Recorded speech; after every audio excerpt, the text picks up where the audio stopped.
ಎಲ್ಲರಿಗೂ ನಮಸ್ಕಾರ. ಸತ್ಯಪ್ರಿಯ KGL 621 ಚಾನೆಲ್ಗೆ ತಮಗೆಲ್ಲರಿಗೂ ಸ್ವಾಗತ. ಇಂದೊಂದು ವಿಶೇಷವಾದ ಒಂದು ವಿಡಿಯೋ.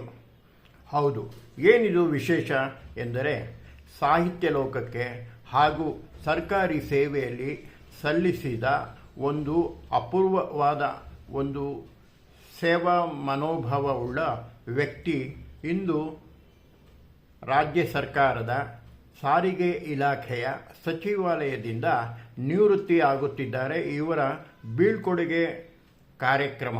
ಈ ಕಾರ್ಯಕ್ರಮವನ್ನು ಸಾರಿಗೆ ಇಲಾಖೆಯವರಿಂದ ಬೆಂಗಳೂರಿನ KGS ಕ್ಲಬ್ ಬೆಂಗಳೂರಿನಲ್ಲಿ ಏರ್ಪಡಿಸಿದ್ದರು. ಇವರು ಶ್ರೀ BS ಮಂಜುನಾಥ್, ಉಪಕಾರ್ಯದರ್ಶಿ, ಸಾರಿಗೆ ಇಲಾಖೆ, ಸಚಿವಾಲಯ. ಇವರು ಸೇವೆ ಅಪೂರ್ವವಾದದ್ದು. ಇವರು ಕೇವಲ ಸರ್ಕಾರಿ ಅಧಿಕಾರಿಯೇ ಅಲ್ಲದೆ ಸಾಹಿತ್ಯ ಲೋಕಕ್ಕೆ ಅಪಾರವಾದ ಸೇವೆಯನ್ನು ಸಲ್ಲಿಸಿರುತ್ತಾರೆ. ಹಾಗೂ ಇವರು ನಾಟಕದ ಅಭಿನಯದಲ್ಲಿಯೂ ಅಮೋಘವಾದ ಇವರ ಒಂದು ಅಭಿನಯ ಎಲ್ಲರೂ ಮೆಚ್ಚುವಂತಹದ್ದು. ಅನೇಕ ನಾಟಕಗಳನ್ನು ನಟಿಸಿರುತ್ತಾರೆ ಹಾಗೂ ಅನೇಕ ಕಾವ್ಯಗಳನ್ನು, ಕಾವ್ಯ ಸಂಕಲನಗಳನ್ನು, ಕಾದಂಬರಿಗಳನ್ನು ಸಹ ರಚಿಸಿರುತ್ತಾರೆ. ಇವರು ಈ ತಿಂಗಳು ಸರ್ಕಾರಿ ಸೇವೆಯಿಂದ ನಿವೃತ್ತರಾಗುತ್ತಿದ್ದಾರೆ. ಆದರೆ ಸಾಹಿತ್ಯ ಲೋಕದಿಂದ ಆಗುತ್ತಿಲ್ಲ. ಇಂತಹ ಒಂದು ಅಪೂರ್ವವಾದ ಅನುಭವವುಳ್ಳ ವ್ಯಕ್ತಿಯ ಒಂದು ಪರಿಚಯ ಹಾಗೂ ಅವರ ಬೀಳ್ಕೊಡುಗೆ ಸಮಾರಂಭವನ್ನು ಸಾರಿಗೆ ಇಲಾಖೆಯವರು ಏರ್ಪಡಿಸಿ ಹಾಗೂ ನನ್ನ ಈ ಸತ್ಯಪ್ರಿಯ KGL 621 ಚಾನಲ್ಗೆ ತಾವು ಸಬ್ಸ್ಕ್ರೈಬ್ ಮಾಡಿ, ಶೇರ್ ಮಾಡಿ, ಲೈಕ್ ಮಾಡಿ. ನಿಮ್ಮ ಒಂದು ಪ್ರೋತ್ಸಾಹವೇ ನನಗೆ ಇಂತಹ ವಿಡಿಯೋಗಳನ್ನು ಮಾಡಲು ಸಾಧ್ಯ. ಬನ್ನಿ, ಇನ್ನು ವಿಳಂಬ ಮಾಡದೆ ಈ ವಿಡಿಯೋವನ್ನು ನೋಡೋಣ.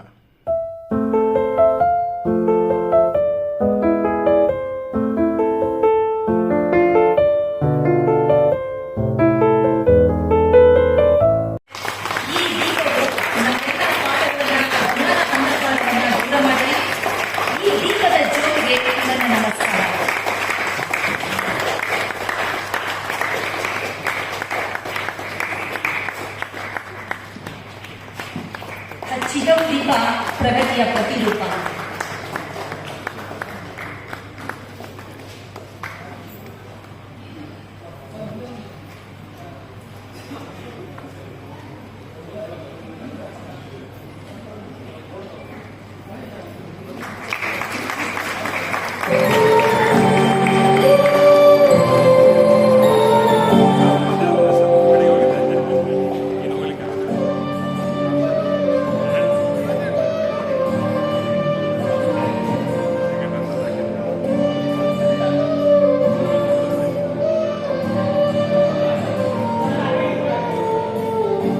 ದೀಪ ಬೆಳಗಿಸಿದ ಎಲ್ಲ ಗಣ್ಯರಿಗೆ ಧನ್ಯವಾದಗಳು.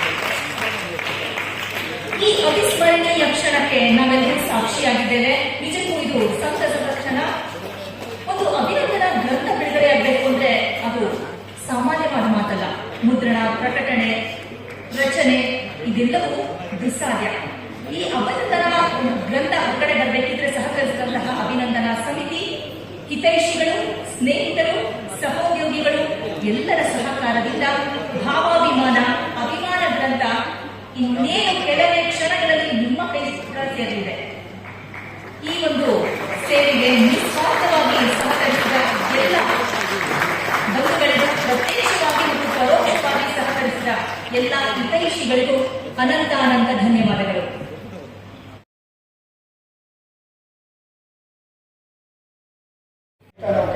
BM ಶ್ರೀಕಂಠಯ್ಯನವರು ಅಂತ ಹೇಳಿರ್ತಾರೆ. ಆ ಅಧ್ಯಕ್ಷರುಗಳಲ್ಲಿ ಒಂದು ಸ್ವಲ್ಪ ವ್ಯತ್ಯಾಸ ಆಗಿದೆ ಅಷ್ಟೇ. BS ಮಂಜುನಾಥ್ ಅಂತ ಹೇಳಿ ಕನ್ನಡ ಭಾಷೆಯ ಕ್ಷೇತ್ರಕ್ಕೆ ಅತ್ಯಂತ ಅಮೂಲ್ಯವಾದಂತಹ ಸೇವೆಯನ್ನು ಸಲ್ಲಿಸಿದಂತಹ BM ಶ್ರೀಕಂಠಯ್ಯನವರು ಹೇಗೆ ಸ್ಮರಣೀಯರೋ ಹಾಗೆ ಆಡಳಿತದ ಕ್ಷೇತ್ರದಲ್ಲಿ ಇದ್ದುಕೊಂಡು ಇತರ ಕ್ಷೇತ್ರಗಳಲ್ಲಿ ಕೂಡ, ನಾಟಕ ಕ್ಷೇತ್ರಗಳಲ್ಲಿ ವಿಚಾರವನ್ನು ನಾನು ಹೇಳ್ತೇನೆ, ಗಣನೀಯವಾದಂತಹ ಸೇವೆಯನ್ನು ಸಲ್ಲಿಸಿ ಜನ ತಮ್ಮನ್ನು ಮರೆಯದ ಹಾಗೆ ಮಾಡಿರ್ತಕ್ಕಂಥವರು BS ಮಂಜುನಾಥ್. ಅವರನ್ನು ಕುರಿತ ಈ ಅಭಿನಂದನಾ ಸಮಾರಂಭದಲ್ಲಿ ಭಾಗವಹಿಸಲಿಕ್ಕೆ ನನಗೆ ಅವಕಾಶ ಮಾಡಿಕೊಟ್ಟಿರ್ತಕ್ಕಂಥ ಎಲ್ಲರಿಗೂ ಕೂಡ ಮೊದಲಿಗೆ ನಾನು ಕೃತಜ್ಞತೆಗಳನ್ನು ಅರ್ಪಿಸೋದಕ್ಕೆ ಇಷ್ಟಪಡ್ತೀನಿ.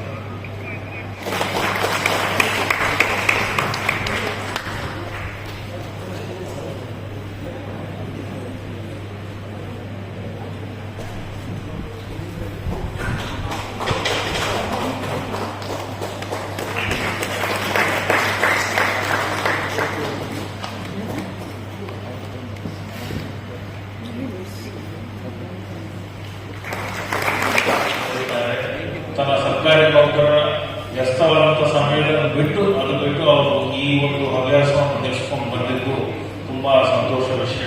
ಮತ್ತು ಅವರು ಹುಟ್ಟು ಬರೆದು ಬಂದಂತಹ ಹಾದಿಯಾಗಲಿ, ಕಷ್ಟಪಟ್ಟುಕೊಂಡು ಓದಿದ್ದಾಗಲಿ, ಅದೇ ಸಮಯದಲ್ಲಿ ತಮ್ಮ ಕುಟುಂಬಕ್ಕಾಗಿ ಜಾಸ್ತಿ ಸಮಯ ಕೊಡ್ತಿದ್ರು. 3 ವರ್ಷ ಅವರ ಜೊತೆ ಕೆಲಸ ಮಾಡಿದ್ದಾರೆ.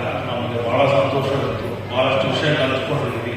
ಏನಂದ್ರೆ ಒಂದು ತಮ್ಮ ಕುಟುಂಬಕ್ಕೆ ಹೆಚ್ಚಿನ ಪ್ರಾಮುಖ್ಯತೆ ಕೊಡ್ತಿದ್ರು. ಅದು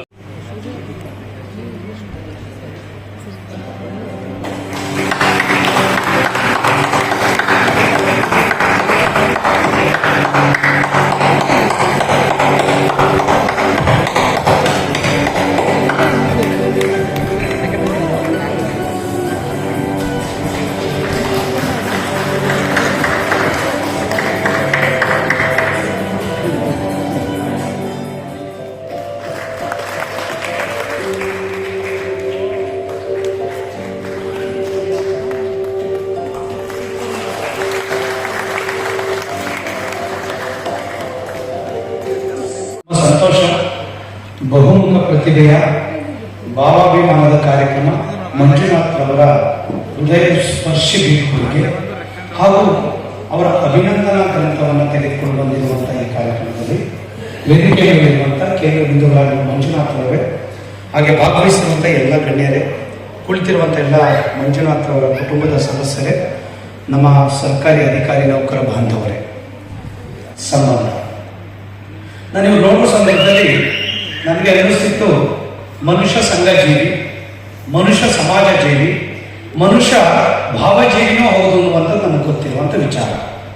ಅದರಲ್ಲಿ ಸರ್ಕಾರಿ ನೌಕರಲ್ಲಿ ಎಲ್ಲರೂ ಸರ್ಕಾರಿ ನೌಕರರೇ, ಎಲ್ಲರೂ ಸರ್ಕಾರಿ ಅಧಿಕಾರಿಗಳೇ, ಎಲ್ಲರೂ ಸೇವಾ ಅಧಿಕಾರಿಗಳೇ. ಆದರೆ ಭಾವಾಭಿಮಾನದ ಸೇವಾಧಿಕಾರಿಗಳಲ್ಲಿ ನಮ್ಮ ಮೇಲ್ಪಂಕ್ತಿಯಲ್ಲಿ ನಿಲ್ಲುವಂಥ ನಮ್ಮ ಮಂಜುನಾಥ್ ಅನ್ನುವಂಥದ್ದನ್ನ ಬಹಳ ಹೆಮ್ಮೆಯಿಂದ ಹೇಳಬೇಕಾಗ್ತದೆ. ಎತ್ತಣ ಮಾಮರ ಎತ್ತಣ ಕೋಗಿಲೆ, ಎತ್ತಣಿಂದ ಎತ್ತ ಸಂಬಂಧವೇ ಅಂತ ಹೇಳಿ ಶರಣರು ಹೇಳ್ತಾರೆ. ಈ ಮಂಜುನಾಥ್ ಅವ್ರಿಗೂ ಈ ಸಾಹಿತ್ಯ, ಈ ರಂಗಭೂಮಿ, ಇದೆಲ್ಲರಿಗೂ ಸಂಬಂಧ ಎಲ್ಲಿಂದ ಊಹೆ ಮಾಡ್ಕೊಳ್ಳಿಕ್ಕೆ ಸಾಧ್ಯ ಇಲ್ಲ. ಈ ರೀತಿಯಲ್ಲಿ ಈ ಶಿಕ್ಷಣ ಇಲಾಖೆ ಟೀಚರ್ಸ್ಗಳಾದ್ರೆ, ಲೆಕ್ಚರರ್ಸ್ಗಳಾದ್ರೆ, ಪ್ರೊಫೆಸರ್ಸ್ಗಳಾದ್ರೆ ಬೈ ಡಿಫಾಲ್ಟ್, ಬೈ ಇನ್ಬ್ಯೂಲ್ಟ್ ಅಲ್ಲಿ ಬಂದ್ಬಿಡುತ್ತೆ. ರಂಗಭೂಮಿ, ಕಲೆ, ಸಾಹಿತ್ಯ, ಸಂಸ್ಕೃತಿ, ಆಚಾರ ವಿಚಾರಗಳು ಮತ್ತೆ ಸಮಾಜಮುಖಿಯಾಗಿ ತೊಡಗಿಸಿಕೊಳ್ಳುವಂತ ಸಮಯಾವಕಾಶಗಳು ಅವ್ರಿಗೆ ಸಿಕ್ಕಿರುತ್ತೆ. ಆದ್ರೆ ಮಂಜುನಾಥ್ ಅವ್ರಿಗೆ ಇದ್ಯಾವುದೂ ಸಿಕ್ಕಿಲ್ಲ, ಸಮಯ ಸಿಕ್ಕಿಲ್ಲ. ಸೆಕ್ರೆಟರಿಯೇಟ್ ಅಂದ್ರೆ ಆ ನವಲೇಶನು ಕೂಡ ರಮೇಶ್ ಅವ್ರಿಗೂ ನಮ್ಗೆ ಗೊತ್ತು, ಅವರು ಸ್ಪೆಷಲ್ ಕ್ಯಾರೆಕ್ಟರ್ ಹೊರಬಿಡಿ, ಅವ್ರು ಸ್ವಲ್ಪ ಸಾಹಿತ್ಯ ಸಂಗೀತ ಎಲ್ಲ ಅವ್ರದಿದೆ. ಅದು ಈ ತರದಲ್ಲಿ ವಿಶೇಷವಾಗಿರುವಂತ ಗುಣ ಎಲ್ಲಾದ್ರೂ ಕೂಡ ನೋಡ್ಲಿಕ್ಕೆ ನಮಗೆ ಸಾಧ್ಯ ಇಲ್ಲ. ಸಚಿವಾಲಯ ಅಂದ್ರೆ ಅವ್ರಿಗೂ ಕೂಡ ಒತ್ತಡ, ಅತ್ತ ಇತ್ತ ನೋಡೋದೇ ತುಂಬಾ ಕಷ್ಟ, ಹೆಚ್ಚಿಗೆ ಮಾತಾಡ್ಸೋದೇ ತುಂಬಾ ಕಷ್ಟ. ಆದ್ರೆ ಇಲ್ಲೊಂದು ನಾನು ನೋಡಿದಾಗ ಮಧು ಈ ಮೇಡಮ್ ನಿರೂಪಣೆ ಮಾಡೋರು ಪ್ಲಸ್ ಮಂಜುನಾಥ್ ಅವ್ರು ನೋಡಿದಾಗ ಹೇಳಿದೆ, ಏನು ಎಲ್ಲರೂ ತಯಾರು ಮಾಡಿ ಮಾರ್ಕೆಟಿಗೆ ಬಿಡ್ತಾ ಇದ್ದಾರೆ ಏನು ಅಂತ ಹೇಳಿ ನಾನು ಅವ್ರಿಗೆ ತಮಾಷೆ ಮಾಡ್ತಾ ಇದ್ದೆ. ಸೊ ಯಾಕೆ ಹೇಳ್ತೇನೆ ಅಂದ್ರೆ, ನಾವು ಕಾಲೇಜ್ ಡೇಸ್ಗಳಲ್ಲಿ ಏನು ಕಲ್ತಿರ್ತೀವಿ ಅದಿರುತ್ತೆ. ಆದ್ರೆ ಈ ಪ್ರೊಫೆಷನ್ ಬಂದಾಗ ಅದನ್ನ ನಾವು ಬರೀಲಿಕ್ಕೆ ಶುರು ಮಾಡ್ತೇವೆ. ಅದಕ್ಕೆ ಒಂದು ಪ್ಲಾಟ್ಫಾರ್ಮ್ ಮಾಡಿ ಆ ವ್ಯವಸ್ಥೆಗೆ ತರುವಂತ ಕೆಲಸವನ್ನ ಮಂಜುನಾಥ್ ಮಾಡಿರಲ್ಲ, ಇದು ಈ ಸಮಾಜಕ್ಕೆ ಕೊಟ್ಟಂತ ಕೊಡುಗೆ ಅಂತ ಹೇಳಲಿಕ್ಕೆ ಬಯಸ್ತೇನೆ. ಕೆಲಸ ಸಿಕ್ಕಿದ್ಮೇಲೆ ಮಂಜುನಾಥ್ ಜೂನಿಯರ್ ಅಸಿಸ್ಟೆಂಟ್ ಆಗಿ ಸೇರ್ಕೊಂಡು ಇವತ್ತು DS ಆಗಿ ರಿಟೈರ್ಡ್ ಆದ್ರು. ನನಗ್ಯಾಕೆ ಬೇಕಾಗಿದ್ದು, ಅಚ್ಚುಕಟ್ಟಾಗಿ ಡ್ಯೂಟಿ ಮಾಡ್ಕೊಂಡು ಫೈಲ್ ನೋಡ್ಕೊಂಡು ನೆಮ್ಮದಿಯಾಗಿ ಇರೋಣ ಅಂತ ಹೇಳಿ ಯೋಚನೆ ಮಾಡಬಹುದಿತ್ತು. ಆ ತರದ ಯೋಚನೆ ಮಾಡಲಿಲ್ಲ. ಇದರ ಸ್ವಾರ್ಥ ಏನಿಲ್ಲ. ಅವ್ರಿಗೆ ಜ್ಞಾನಪೀಠ ಅವಾರ್ಡ್ ಸಿಗಬೇಕು ಅಂತ ಕೆಲಸ ಮಾಡಲಿಲ್ಲ, ಪದ್ಮಶ್ರೀ ಸಿಗಬೇಕಂತ ಕೆಲಸ ಮಾಡಲಿಲ್ಲ. ಏನೋ ಒಂದು ಸಮಾಜಮುಖಿಯಾಗಿ ಈ ತರದ ಸಾಹಿತ್ಯ ಕ್ಷೇತ್ರದಲ್ಲಿ ಸಮಾಜಮುಖಿಯಾಗಿ ನನ್ನಲ್ಲಿರುವಂತ ಒಂದಿಷ್ಟು ಅಂತರ್ಗತವಾಗಿರುವಂತಹ ಒಂದು ಅನುಭವಗಳನ್ನ ಸಮಾಜಕ್ಕೆ ತಿಳಿಸ್ಬೇಕು ಅನ್ನುವಂತ ಒಂದು ಪ್ರಯತ್ನ ಮಾಡಲ್ಲ. ಈ ಪ್ರಯತ್ನಕ್ಕೆ ನಮ್ಮ ಅಭಿನಂದನೆಗಳನ್ನು ಸಲ್ಲಿಸಬೇಕಾಗ್ತದೆ. ಬಹುಶಃ ನಾನು ಈ ಪುಸ್ತಕವನ್ನು ಓದ್ತಾ ಇದ್ದೆ. ಬಹಳಷ್ಟು ಜನ ಅಧಿಕಾರಿಗಳು, ನನ್ನ ಸೇರಿದಂತೆ, ರಮೇಶ್ ಅವ್ರು ಸೇರಿದಂತೆ ಬಹಳಷ್ಟು ಜನ ಅವ್ರು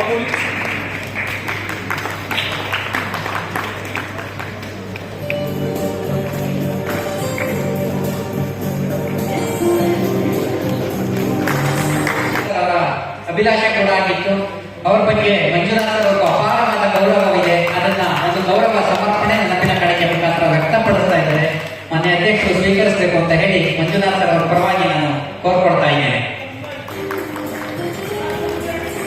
ವಿಭಿನ್ನವಾಗಿ ಕಾರ್ಯನಿರ್ವಹಿಸಿ ಈ ಮಾಹಿತಿ ನಿವೃತ್ತಿ ಹೊಂದುತ್ತಿರುವ ಡಾಕ್ಟರ್ ಭಾವಜೀವಿ ಡಾಕ್ಟರ್ PS ಮಂಜುನಾಥ್ ಸರ್ ಅವರು. ಮಂಜುನಾಥ್ ಅವರು ನಾವು ನೋಡಿದಾಗೆ ಸುಮಾರು 20 ವರ್ಷಗಳ ಹಿಂದೆ, ಸುಮಾರು 20 ಭವಿಷ್ಯ ಬರ್ತಿರ್ಬೇಕು, 20 ವರ್ಷಗಳ ಹಿಂದೆ ಹೋಮ್ ಡಿಪಾರ್ಟ್ಮೆಂಟ್, ಒಳಾಡಳಿತ ಇಲಾಖೆಯಲ್ಲಿ ಹೋಮ್ ಡಿಪಾರ್ಟ್ಮೆಂಟ್ ಇದ್ರು. ಆ ಸಂದರ್ಭದಲ್ಲಿ ಒಬ್ಬರಿಗೆ ನಿವೃತ್ತಿಯಾದಂತಹ ಸಂದರ್ಭದಲ್ಲಿ ಬೀಳ್ಕೊಡುಗೆ ಸಮಾರಂಭವನ್ನ ನಮ್ಮ ಸಮ್ಮೇಳನ ಸಮಾರಂಭದಲ್ಲಿ ಆಯೋಜನೆ ಮಾಡಿದ್ರು. ಅವರು ಅವಾಗ ನಮ್ಮ ನಾಲ್ಡಾಡಲ್ಲಿ, ಬಹುಶಃ ಕಾಫಿ ಕೋಸ ನಾಲ್ಡಾಡಲ್ಲಿ ಇದ್ರು. ನಾವು ಇನ್ನೂ ಅವಾಗ 20 ವರ್ಷದ ಹಿಂದೆ ನಾವು ಸೇವೆಗೆ ಬಂದಿದ್ದೆವು. ನಾನು ಅವತ್ತು ನೋಡಿದೆ, ಅವ್ರು ಎಷ್ಟು ಅಂದ್ರೆ ಸಮ್ಮೇಳನ ಸಭಾಂಗಣಕ್ಕೆ ಎಷ್ಟು ಬೆಲೆ ತರಬೇಕು ಆ ರೀತಿಯಲ್ಲಿ ಬಹಳ ಅದ್ಭುತವಾಗಿ ಆಯೋಜನೆ ಮಾಡಿದ್ರು. ಯಾವ ತರ ಅಂದ್ರೆ ಅವತ್ತಿನ ಕಾಲಕ್ಕೆ ಅವರು ರಾಜಕೀಯ ಶೈಲಿಯಲ್ಲಿ ಅವರು ಒಂದು ಕಾರ್ಯಕ್ರಮ ನಿರೂಪಣೆ ಮಾಡಿಕೊಂಡಿದ್ರು. ಅದನ್ನ ಈ ಸಂದರ್ಭದಲ್ಲಿ ನಡೆಸೋದಕ್ಕೆ ನಾನು ಇಚ್ಛೆ ಪಡ್ತೇನೆ. ಅದೇ ರೀತಿ ನಮ್ಮ ಸಚಿವಾಲಯ ಕ್ಲಬ್ ಸುಮಾರು 120 ವರ್ಷಗಳನ್ನ ಪೂರೈಸಿದೆ. ತಮಗೆಲ್ಲ ಗೊತ್ತಿರುವ ಹಾಗೆ ನಮ್ಮ ಸಚಿವಾಲಯ ಕ್ಲಬ್ ಸಾಂಸ್ಕೃತಿಕ ಚಟುವಟಿಕೆಗಳು ಹಾಗೂ ಕ್ರೀಡಾ ಚಟುವಟಿಕೆಗಳನ್ನು ನಿರಂತರವಾಗಿ ಮಾಡ್ತಾ ಬರ್ತಾ ಇದ್ದಾರೆ. ಈ ಸಂದರ್ಭದಲ್ಲಿ ನಮ್ಮ PS ಮಂಜುನಾಥ್ ಸರ್ ಅವರು ಬಹುಮುಖ ಪ್ರತಿಭೆಯಾಗಿ ನಮ್ಮ ಸಚಿವಾಲಯ ಕ್ಲಬ್ನ ಸಾಂಸ್ಕೃತಿಕ ವಿಭಾಗದಲ್ಲಿ ಸಾಕಷ್ಟು ನಾಟಕಗಳನ್ನ ಬೆಳೆಸುವ ಮೂಲಕ ಗುರುತಿಸಿಕೊಂಡವರು. ಯಾಕೆಂತಂದ್ರೆ ನಾನು ಇಲ್ಲಿ ಗೌರವ ಕಾರ್ಯದರ್ಶಿಯಾಗಿ ಬಂದ ಸಂದರ್ಭದಲ್ಲಿ ನಾನು ಅವರನ್ನು ನೋಡಿದೆ. ಏನಂತಂದ್ರೆ ಒಂದು ಪಾತ್ರ, ಒಂದು ನಾಟಕ, ಯಾವ ಪಾತ್ರ ಅಂದ್ರೆ ಆ ಪಾತ್ರದಲ್ಲಿ ಆ ವ್ಯಕ್ತಿ ಏನಿರ್ತಾರೆ ಆ ಪಾತ್ರದಲ್ಲಿ ನಾನೇ ಅಂತ ಒಂದು ಪರಿಭಾವಿಸಿ ಅವರು ಪಾತ್ರಗಳನ್ನ ಮಾಡ್ತಾ ಇದ್ರು. ಯಾವುದೇ ಪಾತ್ರ ಕೊಡ್ಲಿ ಬಹಳ ಅದ್ಭುತವಾಗಿ ಅವರ, ಯಾಕಂದ್ರೆ ಅವರು ನಾಟಕ ನೋಡಿದವ್ರಿಗೆ ಅಷ್ಟೇನೆ ಅವ್ರಿಗೆ ಅವ್ರ ಬಗ್ಗೆ ಗೊತ್ತಿರ್ತದೆ, ಯಾವ ರೀತಿ ಅವರು ಕಲಾವಿದರು, ಯಾವ ರೀತಿ ಇನ್ವಾಲ್ವ್ಮೆಂಟ್ ಇರ್ತಾ ಇತ್ತು ಆ ಪಾತ್ರದಲ್ಲಿ ಅನ್ನೋದು ಗೊತ್ತಾಗ್ತದೆ. ಹಾಗಾಗಿ ನಮ್ಮ ಸಚಿವಾಲಯ ಕ್ಲಬ್ನ ಪರವಾಗಿ ಅವ್ರಿಗೆ ನಾನು ಅಭಿನಂದನೆ ಸಲ್ಲಿಸ್ತೇನೆ.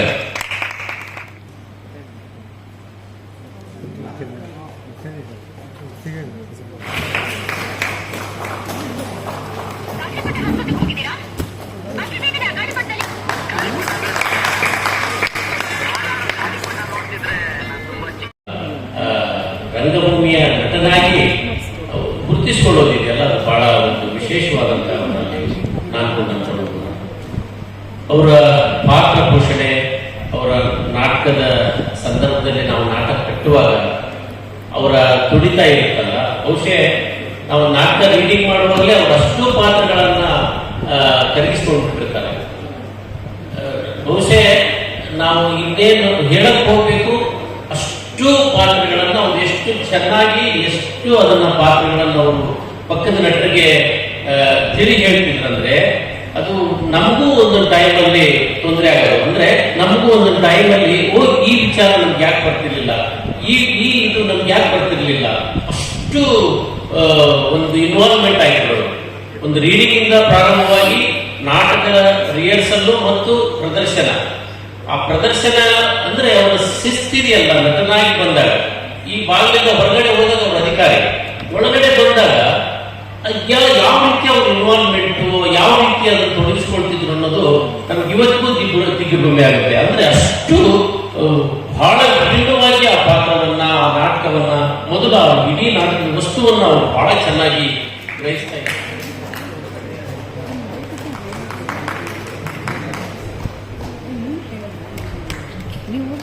ಈಗ ಮತ್ತೊಬ್ಬರು ರಂಗ ನಿರ್ದೇಶಕರಾದಂತಹ ಅದು ಅವರ ರಂಗಭೂಮಿಯಿಂದ ಬದ್ಧತೆಗೆ ಸಾಕ್ಷಿ.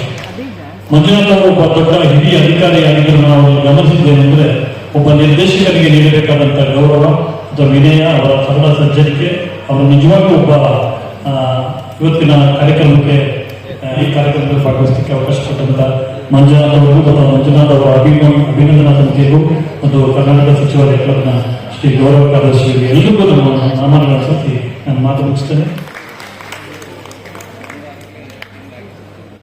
ಆದರೆ ಸಾಹಿತ್ಯ ಬಗ್ಗೆ ಯಾಕಂದ್ರೆ ಪ್ರಕಾಶಿತವಾಗಿ ಅವ್ರ ಜೊತೆ ನಾನು ಯಾವ ವ್ಯಕ್ತಿ ಹೇಳ್ತು ಈ ಕಾರ್ಯಕ್ರಮಕ್ಕೆ ನನ್ನ ವ್ಯಕ್ತಿತ್ವ ಪ್ರಮುಖದ ಮಾತಿದೆ. ಯೋಚಿಸುವ ಮೆದುಳು, ಪ್ರೀತಿಸುವ ಹೃದಯ, ಹಾಗೆ ದುಡಿಯುವ ಕೈ, ಇದು ಮೂರಿದ್ದರೆ ಮಾತ್ರ ಮಾನವನ ಶ್ರೇಷ್ಠ ವ್ಯಕ್ತಿತ್ವ ಅಂತಕ್ಕಂಥ ಮಾತನ್ನ ಇಲ್ಲಿ ಡಾಕ್ಟರ್ ಮಂಜುನಾಥ್ ಅವರಿದ್ದಾರೆ. ಬಹುಶಃ ಈ ಮೂರು ಕೂಡ ಅವರಿಗೆ ಸೇರಿದಂತಿರುವಂತಹ ಮಾತನ್ನು ಹೇಳಲಿಕ್ಕೆ ಇಷ್ಟಪಡ್ತಾರೆ. ಬಹುಶಃ ಸಾರಿಗೆ ಇಲಾಖೆಯಲ್ಲಿ ಕಳೆದ 3 ವರ್ಷದಿಂದ ನಮ್ಮ ಸೆಕ್ರೆಟರಿ ಅವರಿಗೂ ಪ್ರಸಾದ್ ಅವರು, ಹಾಗೆ ಡೆಪ್ಯೂಟಿ ಸೆಕ್ರೆಟರಿ ಅವರಿಗೂ ಮಂಜುನಾಥ್ ಅವರು, ಹಾಗೆ ರೂಪ ಅವರು ಕೂತಿದ್ದಾರೆ, ಪುಷ್ಪ ಅವರು ಕೂತಿದ್ದಾರೆ, ಹಾಗೆ ನಮ್ಮ ಮೋಟಾರ್ ವಾಹನ ಇಲಾಖೆಯ ಎಲ್ಲ ನಮ್ಮ ಸ್ನೇಹಿತರು ಇಲ್ಲಿದ್ದಾರೆ. ವಿಶೇಷವಾಗಿ ನಾಗಭೂಷಣ್, ಮಲ್ಲಿಕಾರ್ಜುನ, ಮಂಜುನಾಥ್ ಅವರು, ಉಮೇಶ್ ಬೇಕಾರೆ. ನಮ್ಮ ಇಲಾಖೆಯಲ್ಲಿ ಯಾವುದೇ ಕೆಲಸ ಆಗಬೇಕಿದ್ರೂ ಕೂಡ ವಿಶೇಷವಾಗಿ ಮಂಜುನಾಥ್ ಅವರು ಅದನ್ನ ಚಿಟಕಿ ಹೊಡೆಯುವಷ್ಟಕ್ಕೆ ಪರಿಹರಿಸ್ತಾ ಇದ್ದಾರೆ. ಗುಣಕ್ಕೆ ಮತ್ಸರ ಇಲ್ಲ ಅನ್ನುವಂಥ ಒಂದು ಮಾತಿದೆ. ಅದೇ ರೀತಿಯಲ್ಲಿ ಯಾವುದೇ ರೀತಿಯಲ್ಲಿ ಎಲ್ಲರೂ ಹೇಳಿದರೆ ನಾವು ಎಷ್ಟೇ ಶ್ರೀಮಂತಿಕೆಯನ್ನು ಪಡಿಬಹುದು, ಎಷ್ಟೇ ಅಧಿಕಾರವನ್ನು ಪಡೆಯಬಹುದು, ಬಟ್ ಇದೆಲ್ಲವನ್ನ ಮೀರಿದ ವರ್ಗ, ಜಾತಿ, ಪ್ರದೇಶ ಇದನ್ನೆಲ್ಲ ಮೀರಿದಂತಹ ಒಂದು ಮಾತನ್ನು ಹೇಳಬೇಕಿದ್ರೆ ಖಂಡಿತವಾಗಿಯೂ ಕೂಡ ಮಾನವೀಯ ಸಂವೇದನಶೀಲನ್ನು ಬೆಳೆಸ್ಕೊಳ್ಬೇಕಾಗ್ತದೆ. ಬಟ್ ಈ ಪುಸ್ತಕದಲ್ಲಿ ಕೂಡ ಅಭಿನಂದ ಗ್ರಂಥದಲ್ಲಿ ಕೂಡ ಎಲ್ಲರೂ ಬರ್ತಿದ್ದತೆ ಶ್ರೇಷ್ಠ ವ್ಯಕ್ತಿತ್ವ ಇದೆ ನಮ್ಮ ಡಾಕ್ಟರ್ ಮಂಜುನಾಥ್ ಅವರಿಗೆ. ಜೊತೆಯಲ್ಲಿ ಅವರಲ್ಲಿ ಒಂದು ಮಾನವೀಯ ಸಂವೇದನಶೀಲ ಇದೆ. ಅದಕ್ಕೆ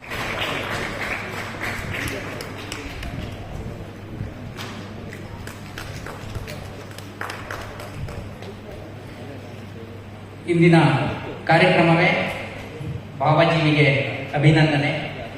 ಚತುರರಾದಂತಹ ಸಿ ಎಸ್ ಶಿವರಾಕ್ಷನ್ ಸರ್ ಅವರೇ ಹಾಗೂ ವೇದಿಕೆ ಮೇಲೆ ಉಪಸ್ಥಿತಂತಹ ಎಲ್ಲ ಅತಿಥಿ ಗಣ್ಯರೇ, ಸ್ನೇಹಿತರೆ ಮತ್ತು ವೇದಿಕೆ ಮುಂಭಾಗದಲ್ಲಿ ಇರ್ತಕ್ಕಂಥ ಎಲ್ಲ ಸಚಿವಾಲಯ ನೌಕರ ಸಂಘದ ಪದಾಧಿಕಾರಿಗಳೇ, ಬಂಧು ಭಗಿನಿಯರೇ, ಸ್ನೇಹಿತರೆ, ಹಿತೈಷಿಗಳೇ, ಸಹೋದ್ಯೋಗಿಗಳೇ ಮತ್ತು ವಿಶೇಷವಾಗಿ BS ಮಂಜುನಾಥ್ ಸರ್ ಅವರ ಕುಟುಂಬ ಸದಸ್ಯರೇ, ಅಧ್ಯಕ್ಷ ಭಾಷಣ ಅಂದರೆ ಅಂತಿಮವಾಗಿ ಸಾಂಪ್ರದಾಯಿಕವಾಗಿ ಮಾತಾಡುವಂತಹ ಒಂದು ಪದ್ಧತಿ.